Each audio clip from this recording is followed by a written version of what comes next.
Hello everyone, welcome back to my channel GS भंडार।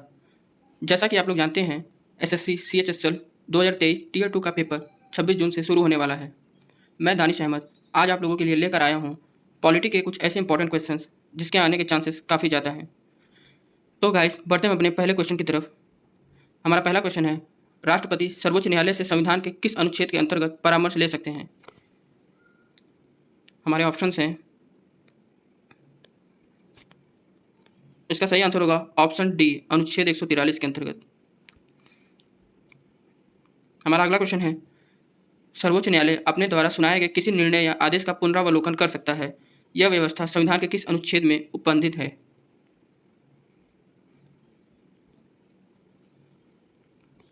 इसका सही आंसर होगा ऑप्शन सी, अनुच्छेद 137 में।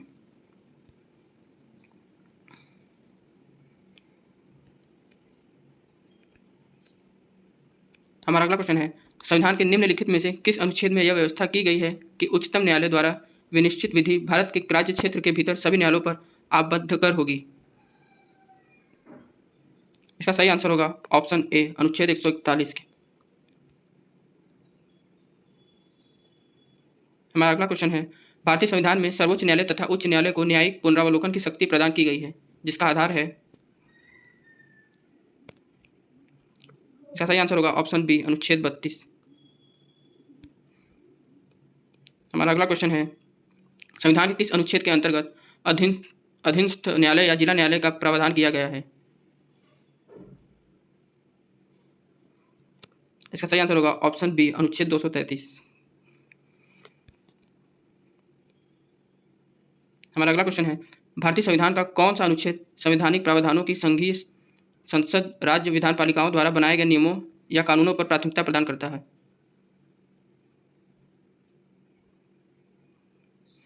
इसका सही आंसर होगा ऑप्शन सी, अनुच्छेद 245। हमारा अगला क्वेश्चन है, किस अनुच्छेद के तहत अवशिष्ट शक्तियां केंद्र के पास हैं? इसका सही आंसर होगा ऑप्शन डी, अनुच्छेद 248। हमारा अगला क्वेश्चन है, राज्यों द्वारा प्रार्थना करने पर भारत की संसद उन राज्यों के लिए किस अनुच्छेद के अंतर्गत कानून बना सकती है? इसका सही आंसर होगा ऑप्शन बी, अनुच्छेद 252। भारतीय संविधान के अंतर्गत निम्नलिखित में से कौन सा अनुच्छेद संसद को राज्य सूची के विषयों में संबंध में विधि बनाने की शक्तियां प्रदान करता है? इसका सही आंसर होगा ऑप्शन डी, अनुच्छेद 249। भारतीय संविधान का कौन सा अनुच्छेद संसद को अंतर्राष्ट्रीय समझौतों को लागू करने के लिए विधि निर्माण करने की शक्ति प्रदान करता है? इसका सही आंसर होगा ऑप्शन डी, अनुच्छेद 253। संविधान का कौन सा अनुच्छेद मंत्रिपरिषद के गठन के बारे में आधारभूत नियम निर्धारित करता है? इसका सही आंसर होगा ऑप्शन सी, अनुच्छेद 75। हमारा अगला क्वेश्चन है, भारत के महान्यायवादी की नियुक्ति से संबंधित अनुच्छेद कौन सा है?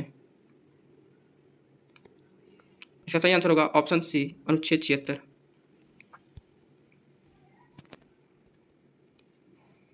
कौन सा अनुच्छेद संसद के दो अधिवेशनों के बीच 6 माह के अंतराल की अनिवार्यता का उल्लेख करता है?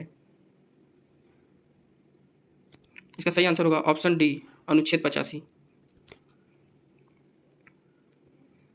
हमारा अगला क्वेश्चन है, राष्ट्रपति संविधान के किस अनुच्छेद के अंतर्गत लोकसभा को भंग कर सकते हैं?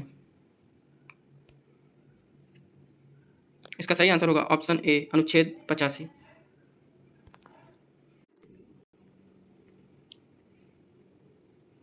हमारा अगला क्वेश्चन है, संविधान के किस अनुच्छेद द्वारा संसद की संयुक्त बैठक का प्रावधान किया गया है? इसका सही आंसर होगा ऑप्शन बी, अनुच्छेद 108। लोकसभा एवं राज्यसभा के संयुक्त अधिवेशन के विषय में प्रावधान संविधान के किस अनुच्छेद में किया गया है? इसका सही आंसर होगा ऑप्शन बी, अनुच्छेद 108।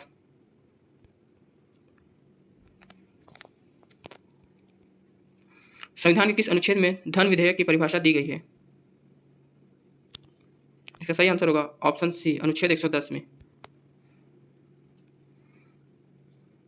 भारतीय संविधान का कौन सा अनुच्छेद भारत के संचित कोष से संबंधित है? तो गाइस, ये तीनों ही अनुच्छेद भारत के संचित कोष से संबंधित है, तो इसका सही आंसर होगा ऑप्शन डी उपयुक्त सभी।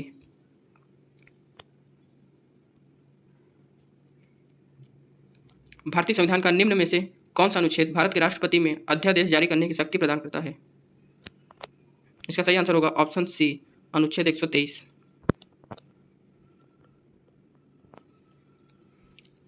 संविधान के किस अनुच्छेद में सर्वोच्च न्यायालय के न्यायाधीश पर महाभियोग चलाए जाने का प्रावधान है?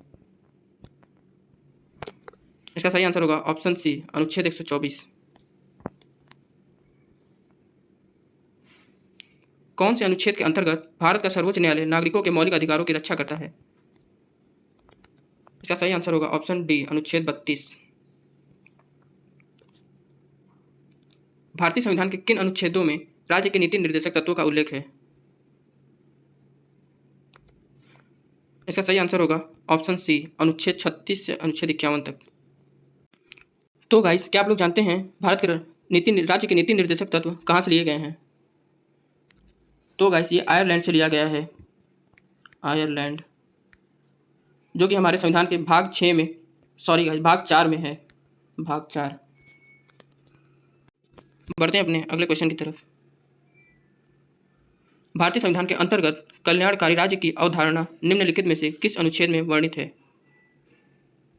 इसका सही आंसर होगा ऑप्शन बी अनुच्छेद 39।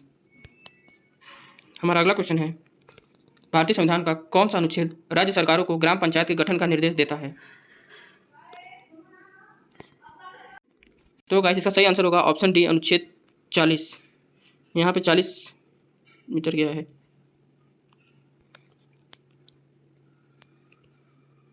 हमारा इस सेशन का लास्ट क्वेश्चन है, 42वें संशोधन द्वारा संविधान के किस अनुच्छेद में मौलिक कर्तव्यों को जोड़ा गया है? इसका सही आंसर होगा ऑप्शन बी अनुच्छेद 51A या 51 क भी हम इसे कह सकते हैं। तो गाइस, आज के लिए बस इतना ही। मिलते हैं अगले दिन नए टॉपिक और नए क्वेश्चन के साथ।